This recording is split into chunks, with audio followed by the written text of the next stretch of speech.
बामुनडांगा में जो इंसिडेंट हुआ है, हम नहीं चाहते हैं उसका लॉ एंड ऑर्डर बिगड़े। हम कभी नहीं चाहते हैं कोई इंसिडेंट हो। और ये भी ठीक है, अगर कोई फ्लैट का एरिया में 30-40 गाड़ी लेके चला जाए तो एक जनता को दुख होता है। जिसको रोटी कपड़ा मकान छीन गया उसको पास आज रोटी कपड़ा मकान का जरूरत है। इसीलिए मैं पॉलिटिक्स करने के लिए हम उधर में नहीं जाने चाहते हैं। क्यों एक इंसिडेंट हुआ है, हम तो इंसिडेंट नहीं चाहते हैं। इसीलिए मैं डीजी पुलिस को भेजा था, उसको वोट करके जाना पड़े। उन्होंने गया और बातचीत करके सबको सब मीट करके आए हैं।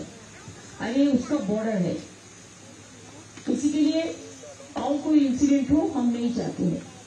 आप लोग शांत रहे, শান্ত থাকুন, সংযত থাকুন, এটা আমার আবেদন থাকবে। দুর্যোগের সময় সবাইকে মিলেমিশে সংকটকে মোকাবিলা করতে হবে। এটাই আমাদের মনুষ্যত্ব, এটাই আমাদের মানবিকতা। हम कल मिलकर में जितना तक हम जा सकते हैं हम कल जाएंगे।